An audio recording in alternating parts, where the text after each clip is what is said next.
Allez. Bienvenue sur cette entrevue entre deux, comment allez-vous? Je vais bien, merci. Et toi? Moi ça va très bien. Aujourd'hui nous sommes en compagnie de Mademoiselle City.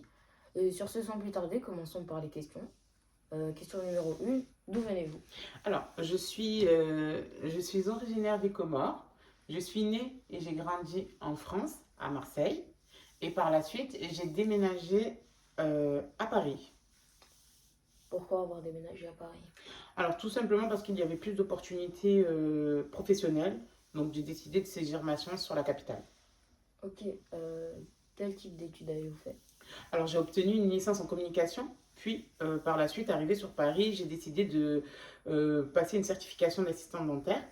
Donc, j'ai eu la chance d'étudier en alternance. Donc, l'alternance est un mode d'apprentissage d'études de la façon suivante. Il y a une partie théorique et une partie pratique. La partie théorie se passe à l'école et la partie pratique se passe en cabinet dentaire. Donc, ça m'a permis, avant même d'être diplômée, d'avoir déjà les connaissances du métier et du terrain. Ok, qu'avez-vous fait par la suite? Alors, après l'obtention de mon diplôme d'assistant dentaire, j'ai travaillé pendant 12 ans au sein d'un cabinet dentaire privé. C'est une expérience qui a été très enrichissante, ça m'a beaucoup appris. Au bout des 12 ans, j'ai estimé avoir fait le tour du métier et j'ai décidé de me reconvertir dans les métiers de l'eau. Donc, j'ai été formée et embauchée par par la société Haute-Paris, qui est l'équivalent d'Hydro-Québec ici au Canada. J'y ai travaillé pendant 4 ans et par la suite, on a déménagé au Canada. Ok, dans quoi travaillez-vous maintenant? Alors, présentement, je travaille en tant que superviseur pour les pharmacies Jean Coutu, au support technique en informatique, dans la partie dossier santé, à distance. Ok, et pouvez-vous nous parler de votre déménagement au Canada? Alors, la raison pour laquelle nous sommes venus au Canada, c'est que mon mari a eu une opportunité de travail. Donc, plus précisément, il a été démarché par la société Bombardier, qui lui ont proposé une opportunité une mission de 3 ans. Et suite à ça, il a accepté et c'est comme ça que nous avons emménagé, immigré au Canada. Vous avez parlé d'une mission de 3 ans. Est-ce qu'elle est finie?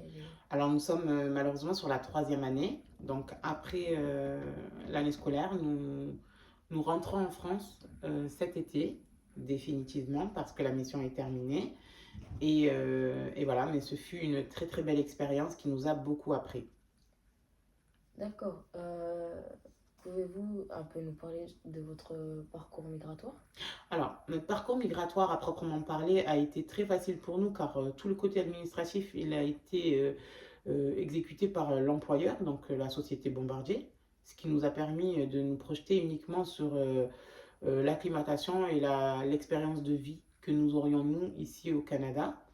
Donc l'acclimatation a été un petit peu compliquée au début, pardon, parce que malgré le fait que ici à Montréal, on parle français et anglais, il a quand même fallu un petit peu d'adaptation parce que certains mots en français sont dits de la même façon, mais ne veulent pas du tout dire la même chose au Canada. J'ai une petite anecdote par rapport à ça. Quand nous sommes arrivés au Canada, nous avons eu la liste de fournitures scolaires à magasiner et dessus il était mentionné de magasiner un cartable. Chez nous, un cartable, ça veut dire un sac à dos. Donc tout simplement, nous avons acheté un sac à dos qui par la suite n'était pas du tout un cartable. Ici, un cartable veut dire un classeur. Et voilà, c'est ces petites choses-là qu'il a fallu qu'on s'adapte et qu'on se mette au diapason pour pouvoir comprendre un petit peu les codes, mais ça a été très rapide de s'acclimater.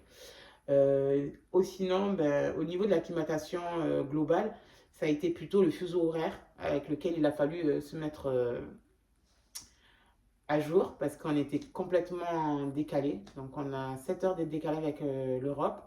Ça fait beaucoup, donc il a fallu s'acclimater par rapport à ça. Il y a également la nourriture, parce qu'il y a certaines choses qu'on ne trouve plus, donc il a fallu qu'on s'adapte et qu'on change nos habitudes. Ça fait partie également de l'expérience et du voyage, donc on est très heureux de ça parce qu'on a su s'acclimater par rapport à ça. Et aussi la météo. Alors la météo, on a connu des grands froids et des très beaux étés. Donc on est très heureux d'avoir pu rencontrer toutes ces divergences et toutes ces diversités pendant qu'on était au Canada. D'accord. Dernière question. Qu'est-ce qui vous a le plus bouleversé au Canada? Alors pour ma part, personnellement, alors je parle pas au nom de ma famille, mais vraiment pour moi, ce qui m'a le plus chamboulé, ça a été le fuseau horaire. Parce qu'au-delà d'être loin de la famille, il s'avère qu'avant de passer un coup de fil ou un appel visio, il faut tout le temps qu'on regarde l'heure et qu'on essaie de compter et voir, et on essaie de voir si on est dans les temps. Parce que il se pourrait que quand on est ici, il soit 18 heures. En France, il est presque minuit. Donc, c'est un petit peu difficile. C'est la partie avec laquelle j'ai eu le plus de mal à m'adapter. Voilà, de ne plus pouvoir passer d'appel quand on veut et de devoir surveiller l'heure avant de le faire. Ça a été un petit peu compliqué pour moi. Ok, bon, bah, c'est la fin de cette interview. Sur ce, je vous passe le salut et au revoir. Et c'est arrêté.